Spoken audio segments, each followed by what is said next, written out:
بسم الله الرحمن الرحیم. زموږ خو د هغه وخت نه سټرګل سٹارټ دی چې 2018 کې زموږ جداګانه حیثیت ختم شوی دی. زموږ موقف بالکل واضح دی چې جداګانه حیثیت د ختمېدو دپاره فارمیلټیز نه دي پوره شوي.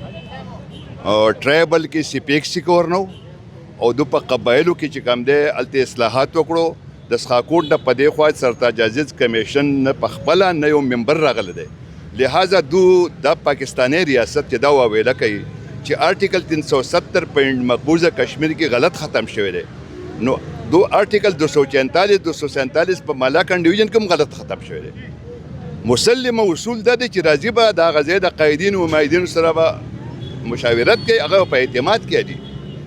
زه دا خبره کوم چې دو هلته واویلا کوي چې په مقبوضه کشمیر کې غلط دی، نو دو ته څنګه دې ته هغه حرام او دې ته ولې حلال وایي؟ نمبر 1 زما موقف دا دی.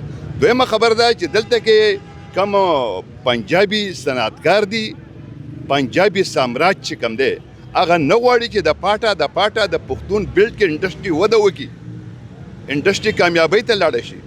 هر کال دو 50-60 کروڑه پنجابي سامراج راغونډوي او BR په جولې کې اچي چې پاټا چې کم دی دا د پدې باندې دا ټیکس لاګو کوي، د دوی د جداګانه حیثیت د دوی چې کم سہولت دا ختم کوي. لہذا زه دا سوال کوم چې دې ریاست نه مال روزګار راکو، دې ریاست نه مال په پښتون بیلټ کې امن راکو، نه د هسپتال سہولت شته، نه په تاڼو کې انصاف شته، نه په کچرو کې انصاف شته. زه په دې خبره مجبوره کېږم، حالات دې ته روان دي چې د ملاکنډ ډیویژن انډسټري او د پاټا انډسټري تباه شي. دلته به خلک دهشتګردۍ ته ځي. په 2008 کې چې کوم حالات رونما شي هغې بنیادي سبب بېروزګاري وه. خامخا د غواړي ریاست غواړي دا چې دلته بېروزګاري بړاو شي، دلته دهشتګردي بړاو شي، نشهور اشیا خرچي.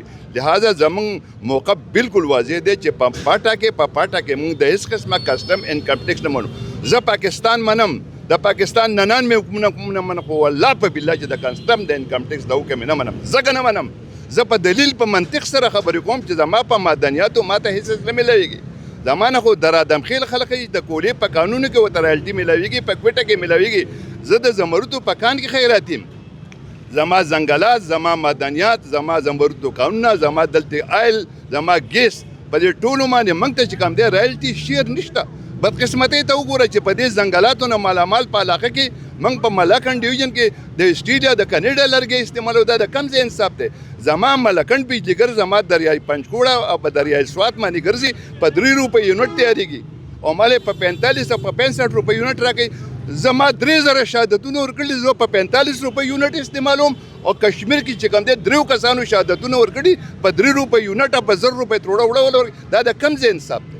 تاسو اندازه ولګئ. موږ خو خولې له راغلي یو، موږ دهشتګردۍ، موږ اپریشنو، موږ سیلاب، زلزلو، کرونا، موږ خو د دیوار سره لګولي یو. خلک په دې مجبوره کېږي چې زما کامل یقین دی الله دې نه کړي چې د سیول نافرمانۍ اعلان ونه کړي. دا د کوم ځای انصاف دی؟ یو داسې طبقه ده چې ورځ د ورځه پړسېږي، یو داسې طبقه ده چې ورځ د ورځه نری کېږي، هغه مرګ ته نږدې شوي دي. په دې ملک باندې کرب بددیانته خلک حکمرانان دي. دا بالکل د قام سره د دوست سره کار نشته. بدقسمتي ده چې پاکستان جوړ شو، خو د پاکستان په خوږو موږ هم پوه نه شو او پاکستان زموږ په خوږو هم پوه نه شو. لا قانونیت دی، بربریت دی. ګوره قرارداد مقاصد کې دا خبره لیک ته چې څوک د چا سره ظلم نشي کولی او طاقتور سړی به ظلم نه کوي. دلته ریاست په خپله ظالم دی. پکار دا ده دنیا کې په نچکارۍ باندې ملک ترقي نه کوي. ترقي په دې کوي ته چاینا تقلید وکړي. چاینا خپل صنعت له ترقي ورکړه، پرې ځمکې ورکړې، پرې بلډینګونه ورکړه، پرې بجلی ورکوي. نن چاینا په ټول دنیا باندې هوی دی. د دوی بدقسمتي ده، د دوی ذهن کې دا خبره ده چې نجکارۍ طرف ته لاړ شو. PIA دو خرڅ کو، ریل به هم خرڅوي. زه دوی ته یم چې دا قومي اسمبلي د ټول نه مخکې خرڅه کوي، ځکه په دې قومي اسمبلي کې قانون سازي خو نه کېږي. دا صوبایي اسمبلي کې د حقوقو دپاره پکې اواز نه پورته کوي. پونې 2 سال وشو، هېڅ چا د قوم د مفادو اواز نه دی پر. تاجر تباه او برباد دی. تاسو وګورئ تاجران، موږ د پاټا او د پاټا خلکو ته، دا زموږ تاجرانو ته هم خلک د دهشتګرد په نګاه سره ګوري. خلک وایي چې دلته زموږ پیسه سکور نه ده، لحاظ زموږ سره بزنس. هغه پخوا به موږ په 40 روپۍ د بهر ومنډو چلولې، نن موږ په لکاو نشي چلولی. موږ باندې ټرسټ نه کوي، اعتماد نه کوي. او ګوري حالاتو ته چې حالات څنګه راوتي. لہذا بدقسمتي ده چې په دې ملک کې د هر چا جمهوریت خوښ دی، خو د جمهوریت خبرې څوک نه اوري. امریت د هر چا به د امریت خلاف چا کې جرأت نشته چې आवाज پورته کړي.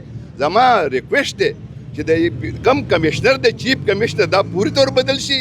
دا پنجابي سامراج دلال دا څنګه ملک یاره په دې ملک چې کله الیکشن کیږي وزیر اعظم موین قریشي شوکت عزیز راوستل کیږي دا محمد اورنګزیب دا د IMF د ورلډ بینک غلام دی.